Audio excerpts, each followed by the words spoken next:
to another hour of surprises. Now, here we are, over halfway through the series. Now, doesn't the time fly when you're having fun? Yes! I mean, it only seems like yesterday that our Bobby and I got married. And you know what a rotten day it was yesterday, don't you? Oh, I know, Bobby. I'm sorry, Bobby, if you're watching. Personally, I think marriage is the best thing that can happen between two people. And there's one special couple in our audience tonight who'll definitely agree with me. And they're just about to celebrate their golden wedding anniversary. Yes, surprise, surprise, it's you, Ken, and Queenie Butt. There they are.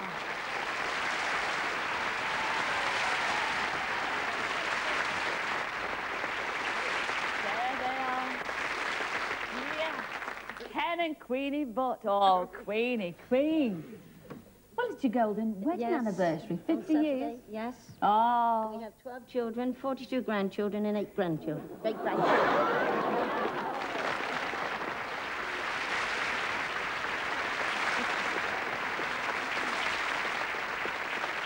Well, Queenie, I have no sympathy for you. You know that, don't you? Oh, no, it's your own fault. It's your own fault. You know what caused it?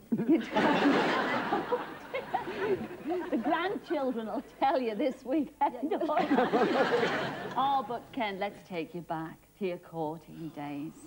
To your courting days. Now, you were in the army. Now, were you with the Royal Signals, is that right? That's right, yes. That's right. And you had a good pal in those days, didn't you? In fact, he's a very famous pal today, isn't he? What's his name? Norman Wisdom. Norman. Norman Wisdom. Yeah. She doesn't give you a chance, does she, Ken? Oh, Norman was after our Queenie. Yes. Oh, hey. Bit of competition there. He was stationed with my husband, you see, at Cheltenham. That's right. That's where we met him. That's right. And I do believe that on your very first date out together, Norman Wisdom came too, is that right? He did. Right, He did. Yeah. Oh, you don't seem to like that, Queenie. What happened? He just kept following about all the couldn't get rid of time. him. Well, I hate to say this, Queenie, he speaks ever so well of you. He does. He does so much so because, you know, he hasn't forgotten your wedding anniversary. In fact, he sent you a special message. Have a look at this. Lovely. Well, surprise, surprise. Queenie and Ken, eh? Oh, God, I bet you didn't expect this, did you? Eh? Do you remember that very first early date that you had together? I never dreamed that 50 years later I'd be saying well done to you. I'm sorry I can't be with you, but I'm on, well, what we call a theatrical tour, you see. But I'm glad to have this opportunity of being able to give you my sincere, heartfelt congratulations on your golden wedding anniversary. I really am. Oh, and by the way, I've got a couple of tickets if you want to come and see my show. And if you do, don't forget to come round the dressing room after for a little chat, eh? Till then, have a smashing anniversary. I'll be thinking of you. Cheers. That's for you, Cilla.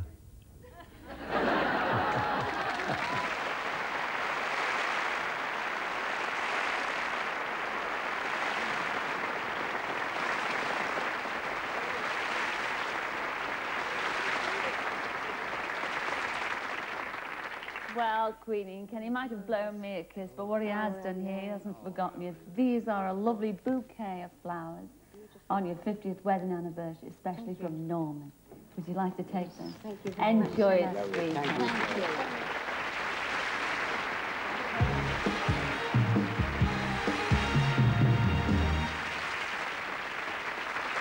And talking of big days, Ted Ballas, who I phoned on last week's show, had a big day of his own this week. Ted's potty about animals, so he arranged for him to be a zookeeper for the day at London Zoo. And when he arrived, he met another animal lover and honorary zookeeper, Johnny Morris. Going to the zoo, zoo, zoo. How about you can come too, We're going to the zoo, zoo. Going to the zoo. Thanks very much, mate. Cheers. How about you can come too, We're going to the zoo, zoo. Hello. Who's this? Hello. I'm Ted. Cilla sent me. I hear you're looking for a zookeeper for the day. Oh, that's right. I'm Andy Hallsworth. Hello. This is Charlie. Hello, Charlie. Hello, mate. Welcome to London. Thank you. Well, the first thing we have to do is get you out of those clothes and into some uniform. Fine, So if lovely. you'd like to follow me. Right. Hello, we've got a new arrival. Right, well, you've got your uniform and you're ready to go. Now the thing to do is get you going on the animals, get you to work. And we've got a surprise for you, a special guest keeper here at the zoo today, Johnny Morris. Johnny, this is Pete. Hello, Ted. Hello, John. You're fond of elephants, I understand. I certainly am, yeah. Yeah, they're lovely animals, aren't they? They are, they're lovely. Would you like to take them for a walk? Oh, it's lovely. I'm just having a trunk call at the moment.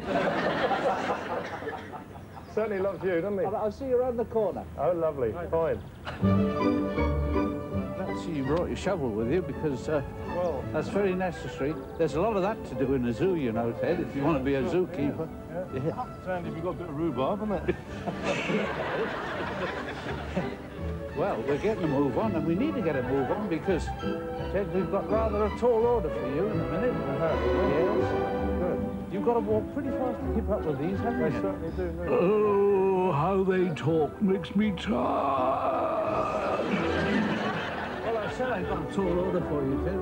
I can't get them much taller than this, can I? You certainly did. Look at this. They certainly make you look up to them, don't they? Yeah. They do look like they've got their full-side lashes on. Oh, I thought Cilla was coming.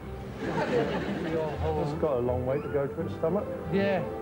Hasn't had a shave this morning. No. There you are, Ted. Well, now, that's the tallest thing I can find. Yeah. Got something a little smaller for you now. Right, we have, have we? Come on in, mate. They didn't stay long, and no jam with it.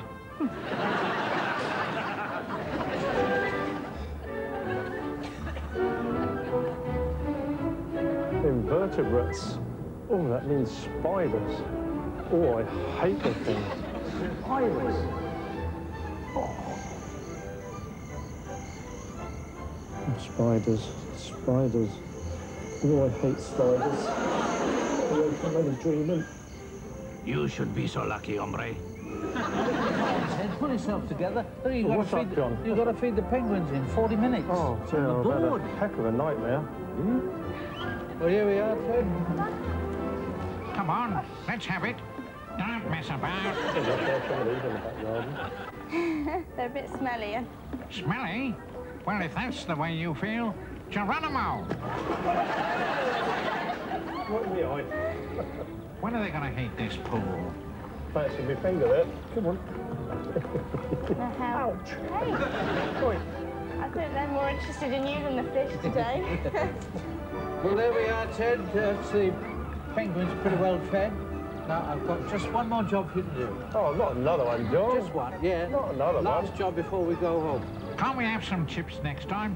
And a few mushy peas? Those penguins are good fun, aren't they? They really were. I really enjoyed that. Amazing what they put away in the course of a day, isn't it? Certainly is. Well, there we are, is. Ted boy. That's your last job of the day. Shift that lot. Oh, no, John. Yeah. No. We all have to do that. Oh, Don't dear, trip oh, along. dear. Cheerio, Oh, mate. thanks a lot. Ta-ra. Ta-ra. It's not all a lot of fun. What a job to end up doing. John certainly stitched me up here.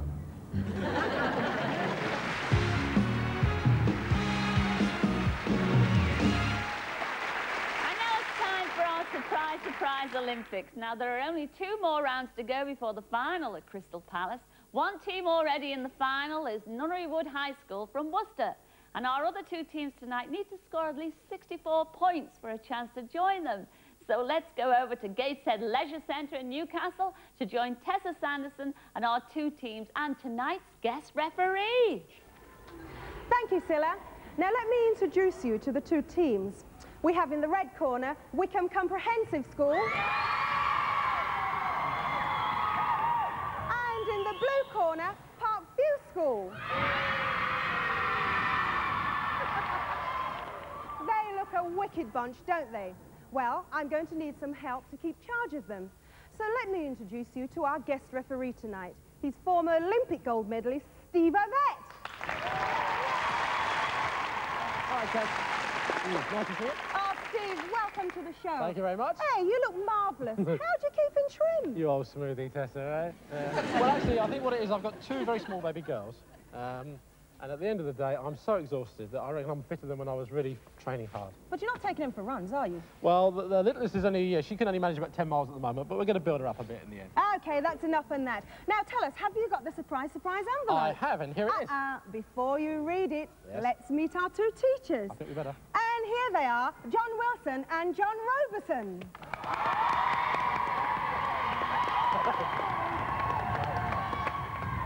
Lads, welcome to the show. Tell you what, are you a bit nervous? Just a little bit. Just a little bit. And you, John? Petrified. Oh, well. OK, Steve, put them out of their misery. What's in the envelope? Oh, well, tonight, Tessa, both the Johns are going fishing. Oh, that's interesting. During the relay, the kids are going to cod you up for the high seas. That sounds intriguing. You're not the bait, but things might get a little coarse. I'm sure it will. That sounds like fun. Certainly does. Oh, well, see you later for the relay. Well, we're all looking forward to that, Tessa. We shall see you all later, all right?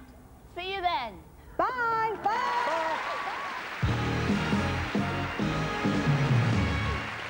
And now from Gateshead, we're going 12,000 miles to Sydney, Australia, where our Searchline team went to film a special request from Linda Foggan and Gerald Walker.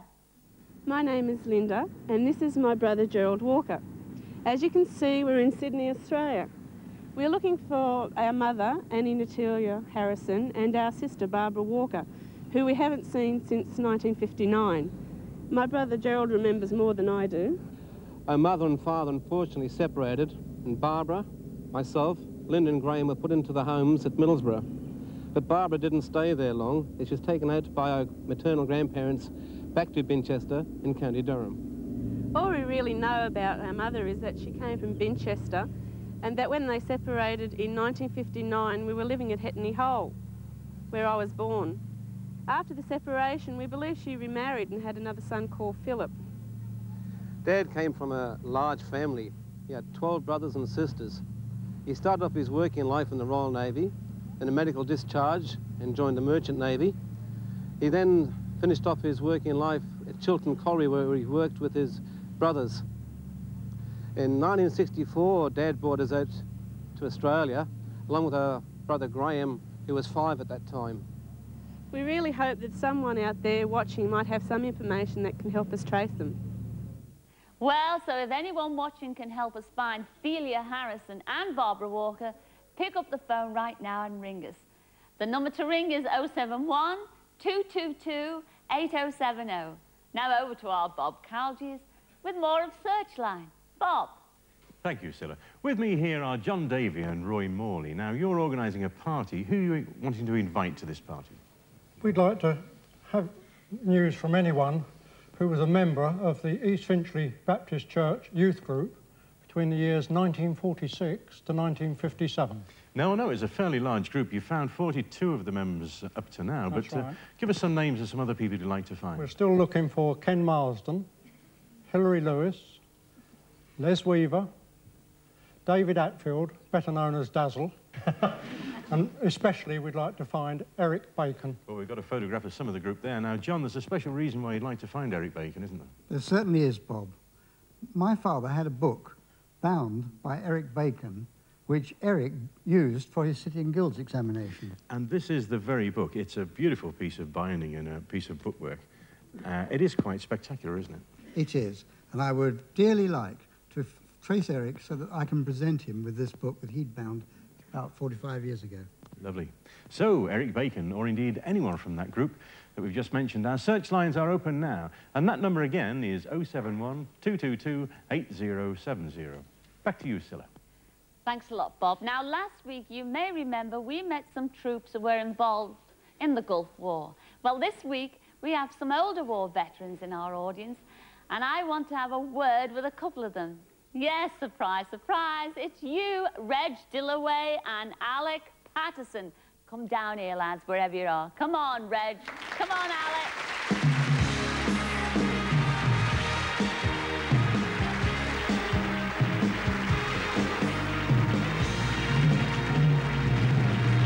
You sit over there, Reg. You sit down there. And this is Alec. Hello, Alec. Hello. Nice to meet you. Have a sit down there next to me, Alec. Alec and Reg still awake. Now, you've not met each other before, have you? No. Well, you can now. This is Reg and this is Alec, isn't that? I'm very pleased to meet you. But let's start with you, Reg, because you were a petty officer in the Navy. That's right. Now, which ship were you serving on? The HMS Vinny? I was in the Vimy to start with, but then I was not a petty officer. I was a stoker. This man, I have to say, ladies and gentlemen, has got 5 medals for bravery. Isn't that wonderful? Good.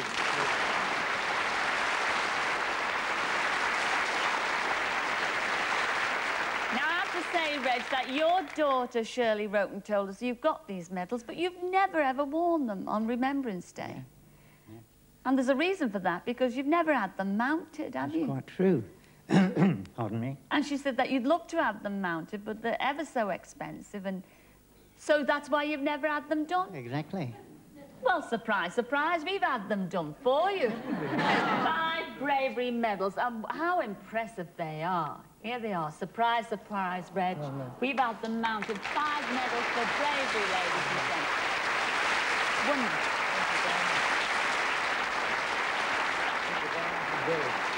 So, Reg, you can wear them not only on Remembrance Day, but any time you like. And I think it's all credit to you. Aren't they beautiful? Thank you very, very much indeed. Absolutely gorgeous. Well done. Wear them at your leisure. Now, Alec, you weren't in the Navy, were you? In fact, you were in the Army, weren't you? Tell us exactly what your rank was. I was finished up a regimental sergeant major. In the Royal Irish? Royal Ulster Rifles. And you were stationed in Korea, is that correct? Yes, I served in the 39-45 war. And then I've served in Palestine immediately after the war. Well, I tell you, it's the Korean War that we're interested in. And then I went out, I got made up regimental sergeant major and went out to Korea with the battalion then. But when you were in the Korean War, and do you remember the camp that you were stationed at? And you used to give all those scraps of food and clothing to all the Korean refugees. They used to come round begging in the camp. But there was one particular little boy, one day, a little 9-year-old boy by the name of Suk, wandered into that camp. And you took him to your heart of hearts because... He came up to me and says, Sergeant Major, can I be your houseboy? Ah. So I more or less looked after him for the remaining months that we were in Korea. But it must have been a terrible shock to you on the day when the regiment had to come back home to England. And how did you explain that to a little boy like that? In fact, he turned up that day when he knew you were all leaving with a little haversack and all his belongings on his back, hoping that you would bring him back home to England. That's right. He asked me to take him with us to Hong Kong. Yes. And I told him that we weren't allowed to take boys out of the country. Ah. And... but you did give him your address, didn't you? I gave him my home address, yes. And I asked him what he was going to do. But he's never forgotten you, and you never forgot him, because you have been writing to each other for almost 40 years. 42 years. Well, you'd be ever so proud of him, because I have to tell you now. I mean, he's a very eminent professor. Your little Suk, he's grown up... He turned out to be a professor of economics and finished up the dean of the Yonsei University in Seoul. Yes, and I think it's all credit down to your kindness as well. But he's not all the way over there now in Korea, you know. Oh, he's in Malaysia. Oh, no, he's not. Malaysia. Oh, no, he's not in Malaysia. He's not, Alex. Surprise, surprise. We've flown him over especially to say hello to you. Again, after 40 years. Here he is, Professor Suk Yoon. Come in, Professor.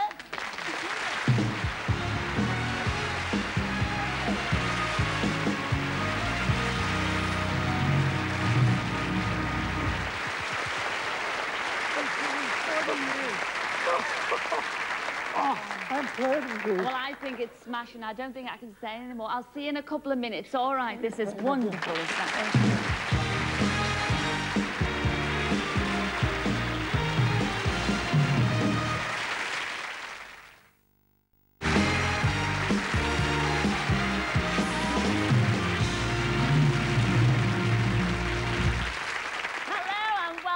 Well, I'm feeling ever so wicked tonight. I really am. I'm feeling ever so wicked. I feel a surprise coming on. And who shall I surprise at this very moment in time? Well, surprise, surprise. Yes, it's you, K. Rowe. Yeah. Don't look at me like that. Could you swap, please? Could you swap over? Because I want to have words with Ken. No, you just go in her place, Chuck. I love the jacket. Oh, okay. Surprise, surprise. Now, you are a big fan of a big, big star in particular. Can you tell us who it is, apart from me? Tom O'Connor? The lovely Tom O'Connor. And I do believe recently you were down to go to a concert of his, but, I mean, through no fault of your own, you couldn't make it, could you, Chuck? That's right. Well, you couldn't go to see him. So, surprise, surprise. Oh, no. He's come to see you. Come in, Tom O'Connor.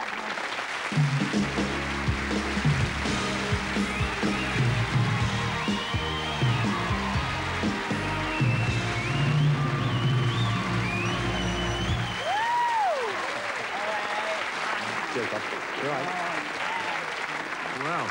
Isn't this nice? Now, she's your #1 fan. I can't believe this, Kay, and honestly, and you're such a young lady as well. You're going on a lot of years. How many years? About 13? Yeah, 13, 15, yes. You've got a little prezi. I have indeed. Okay, now, I mean, don't get stunned by this, but I've made a singing record. Oh. Yes, I used to be a singer, you know, I'm better now. But, and it's a singing record, my love, and it's escaping very shortly. But that's #1 for you, my love. That's lovely. And thank you very much. And yeah, Tom, we've got a lot in common, haven't we, Chuck? I know. I just found out your father used to be a doctor. My dad was a doctor. Because you know my real name. You won't believe it. My real name was Cilla White. Yes. And you know they all have nicknames on the docks. Yes. And when I changed my name to Cilla Black, they called him the frustrated minstrel. Because he didn't know whether he was black or white. Yes. Well, my dad used to be on the docks, as you know. He's working now, but he was in C division, you know. See these, and he said they had a bloke there. I think they named him after a character in Guys and Dolls. They used to call him Harry the Horse. Oh, yeah. I don't know why, but apparently one day a boss came in and he said, "Where's Harry the Horse?" And they said, "We haven't seen Edna Taylor for all day." I know RK would love it here if you was to sit next to her, if you shove up there and watch the rest. Can we all shove? Do you mind, Dave? Show. Do you mind doing that? Oh, I'm happy. You're all right. You're all right. Ladies and gentlemen, Tom O'Connor.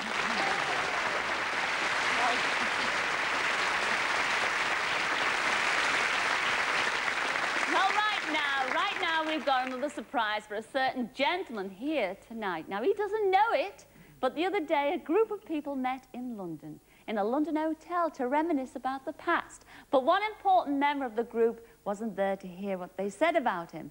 Now, he's somewhere here in our audience tonight, and I wonder whether he realises it, that it's him they're talking about. At the time when I was at school, the majority of teachers came from middle-class background, but he wasn't. He was from working-class background. In fact, he came from the area and actually went to the school that he ended up teaching in. I remember at the very beginning of term, he came along to the class and he said, if everybody works hard all through the week, get your work done, on a Friday afternoon, I'll bring my guitar in and we'll all have a sing-song. I remember studying for the 11 plus, and he used to say, as sure as eggs are eggs, this is going to be on the paper, and as sure as eggs are eggs, it wasn't. I remember the time he was giving me the cane. He just very rarely give us the cane, did he? Like, but this time I must have been a little bit naughty, like. He went to the front of the class, and I put my hand out, and when he went like that, I pulled my hand in, and I kept on doing that, and he said, Seamus, have you heard the one about the eyes fella? He went, and caught me. We had a day trip out with the school to London, and we were in Hampton Court Maze, and we were only supposed to be there for 20 minutes, but we were there an hour and a half, and he was looking around for us, and in the end, you could see the cigarette smoke coming, and he said, well, that's my lads over there. I tend to remember him, not because he's famous, but because out of all of my teachers, he really made my time at school really happy. Do you remember the time in class where we were all talking to him and we said, hey, say, you know, if you ever get famous, would you carry on teaching or would you think you'd leave us? And we went, oh, I'd never leave you lads, don't worry and all that. As soon as he sniffed the £10 note, he was like that, I was off. But having a teacher with a sense of humour, it sort of closed the gap between teacher and pupil. You went to school and you felt relaxed, and you felt like doing good. And the best thing, like, if you heard a new joke, you know, everyone used to be first in, hey, sir, you know, have you heard this one?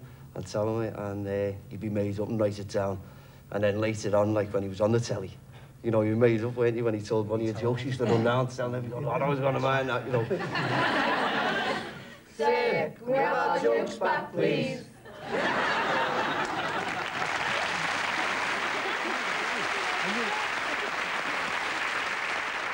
yes, surprise, surprise, it's you, Tom O'Connor. Come down here, Tom.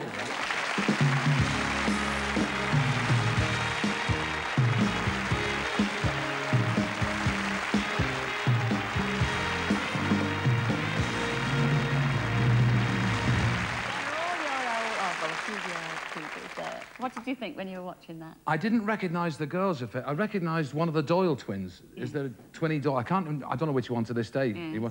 I saw him, and then I think, was Charlie Hegarty there as well? Oh, well, we shall find out, because surprise, surprise, they are all here. Say hello to Charlie Hegarty, Seamus Ryan, Paul Doyle, Anne Latham and Maureen Murphy. Come in, gang.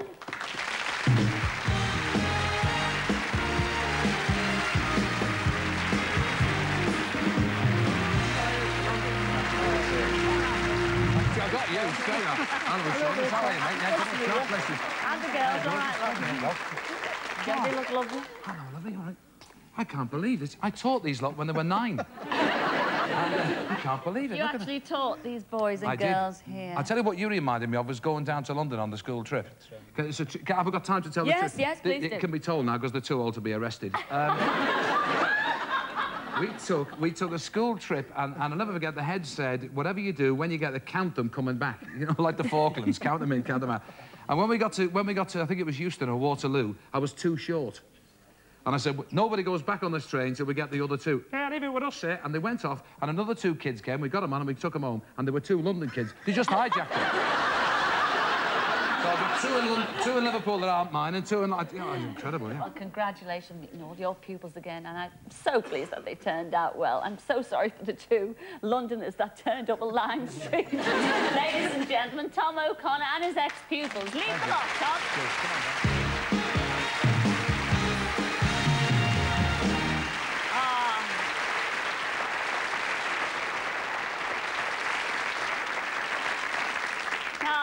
School days, you know, I remember mine. There was Specky Grimshaw, Fatty Anderson and Smelly Rogers.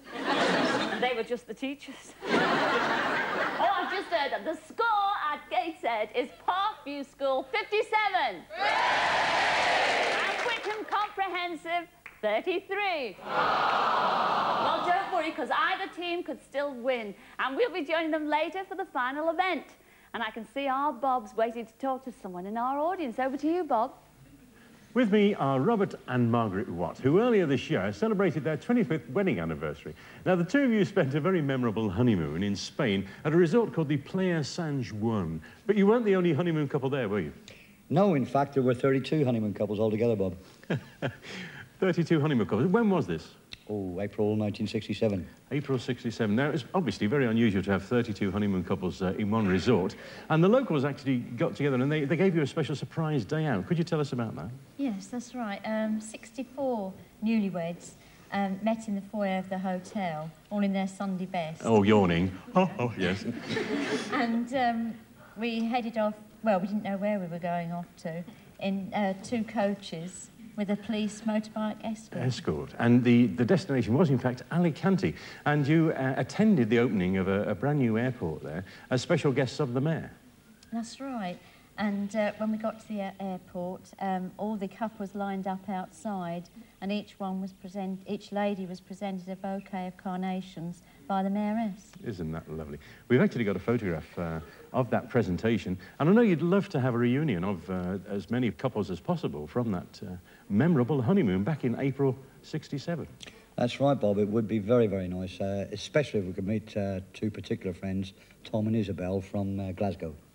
So, Tom and Isabel, or any of those couples, if you are watching, please get in touch on 071 222 8070, or drop us a line at Searchline, Surprise Surprise, London Weekend Television, Upper Ground, London SE1 9LT. Back to you, Cilla. Thanks a lot, Bob. And from Searchlight to Spotlight, yes, it's time to turn our attention to another promising star. In fact, 2 of them. Because we had a letter from Cheryl Reese telling us how talented her daughter Lucy and her friend Jilly Cowley were. So he arranged for them to give us a quick demo of their versatility. Now, needless to say, I was lurking around backstage. Now, I want you to signal with your hand and with the signal on the car that you're going to turn right. Stop. Right. Right.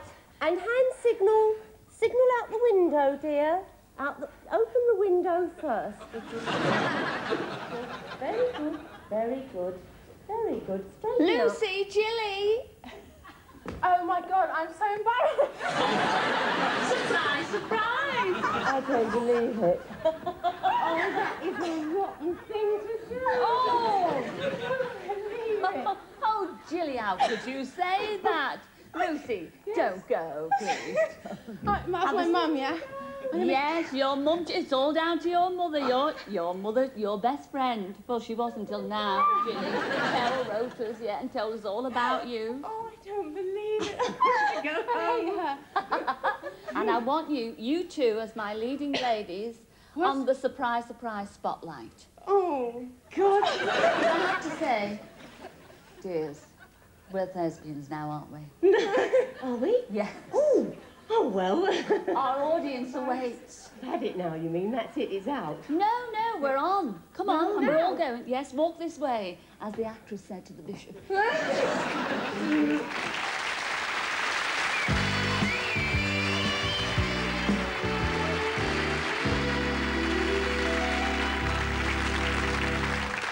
Charlene? Yes, Marlene. Would you like another Vegemite sarnie? Oh, no, I've had 4.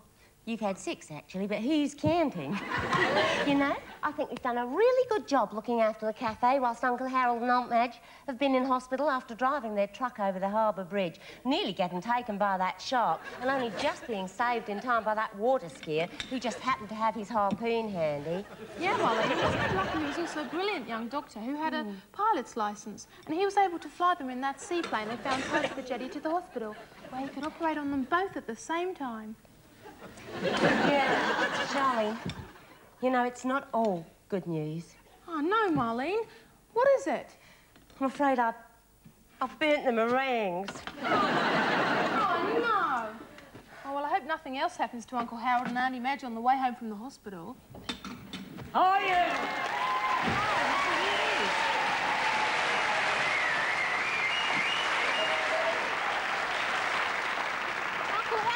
Aunt Madge. G'day, Marlene. Good day, Aunt Madge. G'day, Charlie. G'day, Aunt Madge. Good day, Marlene. Good day, Uncle Harold. Good day, Charlie. G'day, Uncle Harold. Those young doctors sure did a great job. Yeah, you hardly look any different. Oh, it's true. Those young doctors made a complete 4X of the whole operation, Harold. Why? What do you mean? Well, I shall tell you. They bent my boomerang. You were lucky. They cut the end off my didgeridoo. And it gets worse. I've started to fancy Dame Edna. Oh, yeah? You think that's bad? I've started to fancy Celeste Patterson. That is bad. Hang on a minute.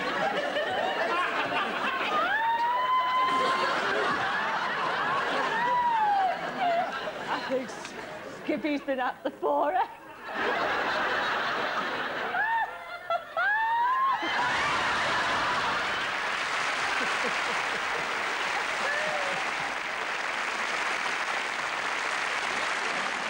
He's trying to tell us something.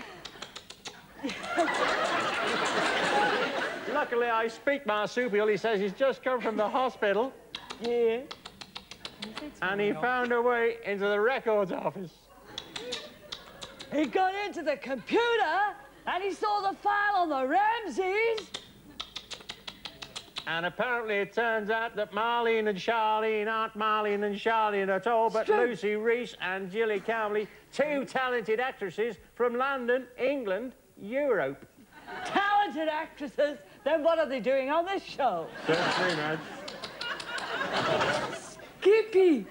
Oh, yes! Skippy says we should all put our hands together for 2 fair dinkum Sheilas all the way from Aussie land, Lucy Reese and Jilly Cowley.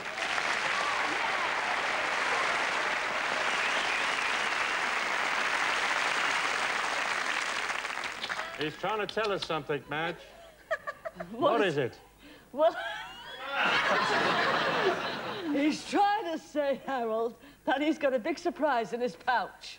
Well, haven't we all, Madge?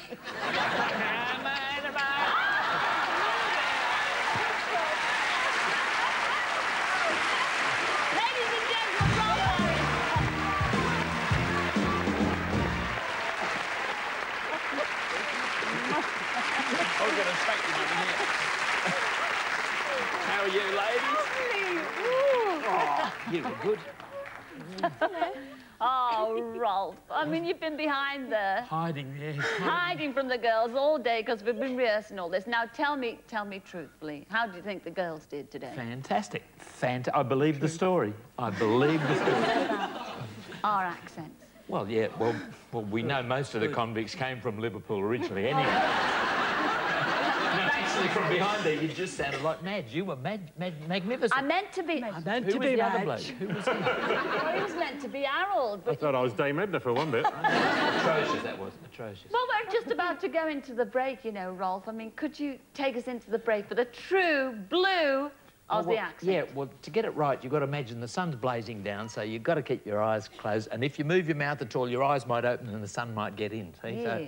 So you do it like that. Oh, yeah, having a great deal of trouble with the sea. So we're going to sling another shrimp on the barbie. Yeah. But we'll be back before you all can say Waltzing Matilda. Hooroo, sport. See you later.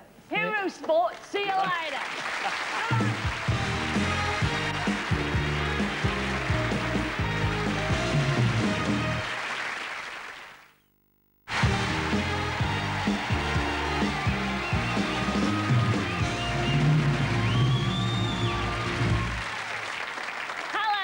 Welcome back. Well, it's tinkle time. No, it's not what you're thinking, actually. I'm going to make a phone call, and this week I'm ringing a Mrs. Utah Bradley, and Utah has a very unusual hobby, and one that's quite, well, rather exotic, if not to say erotic, to say the least.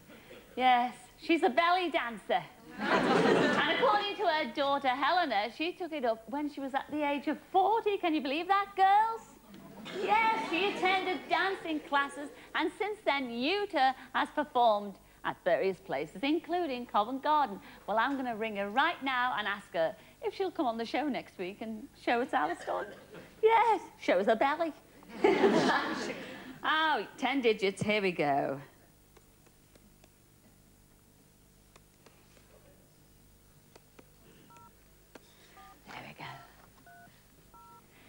It should be ringing out any minute now. There we go. I love this bit. Hello, Helena Bradley. Hello, oh, Helena, or Helena. Helena, that's right. Helena, don't say anything, because I know you wrote to me. This is Cilla here. That's right, hello. Hello. Don't let the cat out the bag. I won't, I'll just go and get her for you. Now, where's Mumsy? She's just in the lounge. She is. I'll just go and get her for you. All right, look. OK.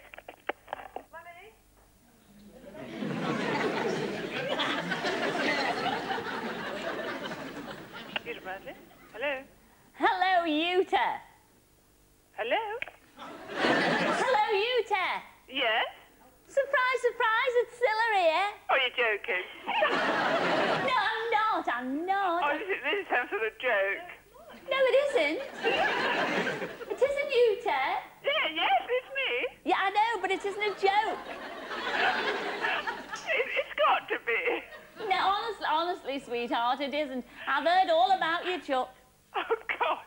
Now, what's been telling you about me? Well, I'll tell you a little bit later. Now, what's all this about belly dancing, Utah? Yes, what do you want to know? Well, Utah, I want to know, how did you get started? How did I get started? Because I needed a laugh. You needed a laugh? Yes. Why, what's your belly like, then? There's nothing wrong with that. No, I mean, I just needed a laugh in my life. I needed to do something different. So you went along and you had these belly dancing lessons? Yes. Yes.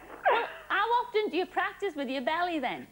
Well, it depends on where I am. No, I take lessons once a week, and then I do it when I do the ironing. You've never had an accident with the iron, you know, and slipped it in your belly button by mistake. I'm in total control. You are? With my belly, yes. Right. But the reason why I'm calling you, you see, we want you and your belly and your dancing to come on the show and do it next week. Give me a few lessons. Will you do that? You mean on my own or with my troupe? You've got a troupe? Well... How many of you are in this troupe? I'll come on, of course I'll come on, but I'm not very good. Well, it doesn't matter. All you need, our belly will travel. I'll see you next week, Yuta. I look forward to that. Ta-ra, then. Okay, bye, Chuck. Ta-ra.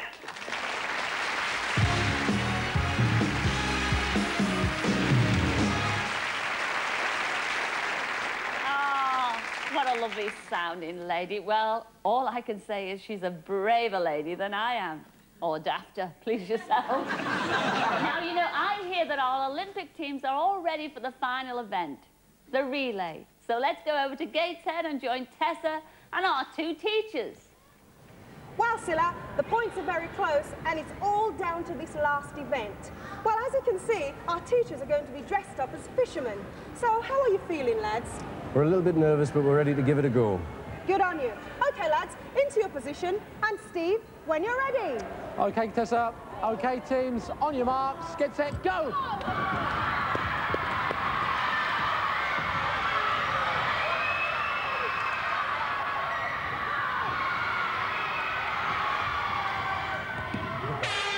And the next lot. Quicker. Get going, get back. Oh.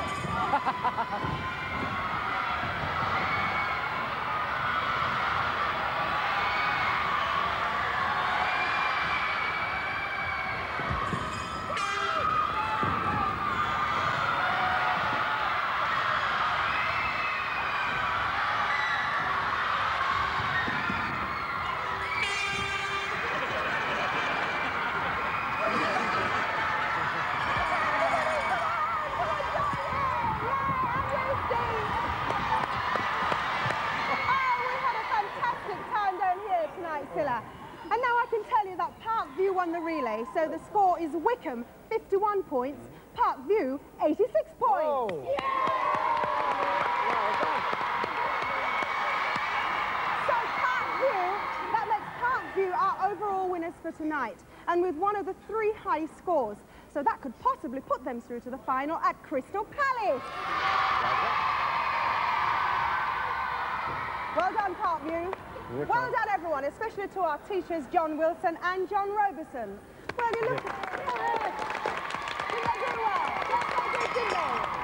Well, lads, you look as though you've got a lot of slime over you there. Did you enjoy yourself? Tremendous. Really? Yeah, really Nobody's good, taking thank you you. fishing, then? No, definitely not. And Steve, what can I say? You were brilliant. I know, Tessa, I know. Did you enjoy yourself? Good fun. Good. Keeps you fit, doesn't it? Yes, it does. Yes, it's good fun. Well, sadly, it's the last of our qualifying rounds next week. And we're in Watford, so see you then. Bye-bye. Bye.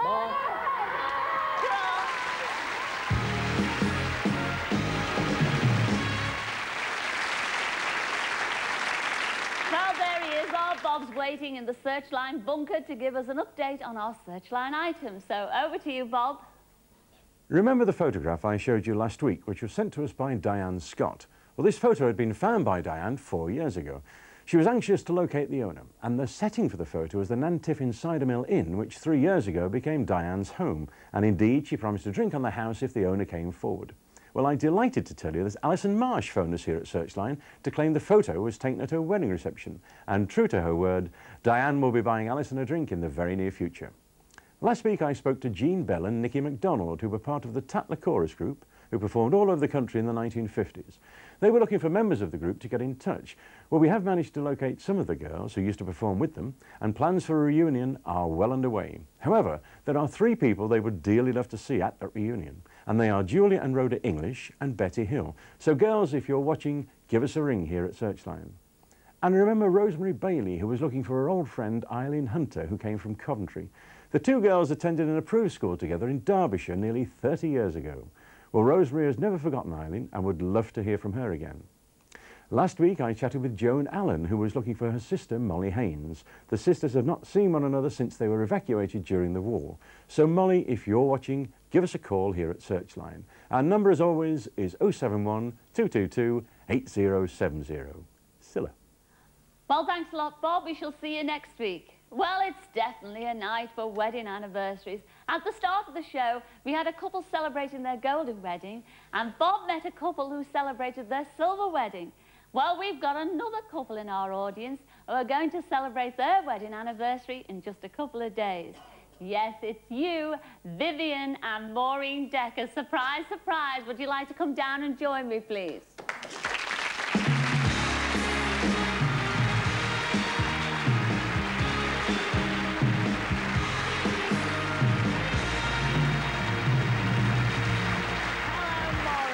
Nice to meet you.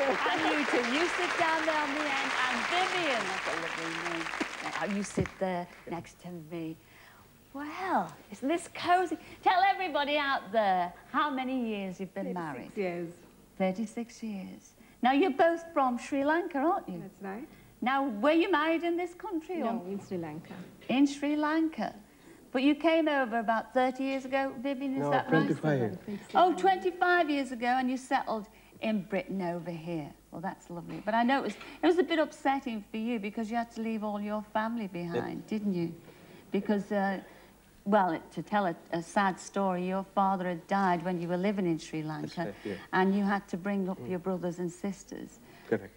But when you got married and everything, it broke your heart to come over to Britain, which you had to do, and settle over here because you left your brother and sisters behind. You That's left. right, because even so, I got one brother in Perth, and my sister is in Melbourne, and one brother in Sri Lanka.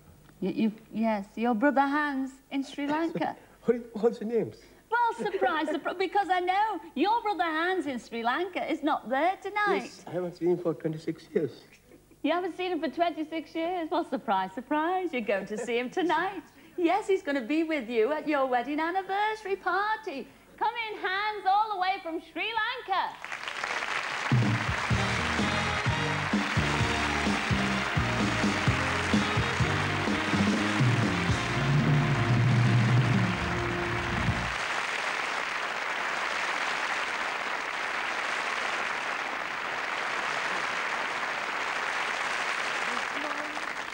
There's more. Say hello to Maureen. Isn't that lovely? Oh, have a sit down. Oh, take the weight off your feet. Sit down there, Hans. Well... You know, Cilla, this is a really, really good surprise. Is it? Are you totally gobsmacked? Now, you did mention your brother and sister. Where were they again? Your brother Brian and Rena. He's in Perth now, rather in Perth. And he was in Melbourne. And Rena's also in Australia. Well, She's surprise, Melbourne. surprise, you better set the table for 2 extra plates. Because they're not there, Vivian. They've flown all the way from Australia to be with you tonight, and here they are. Come in, Brian. Come in, Rena.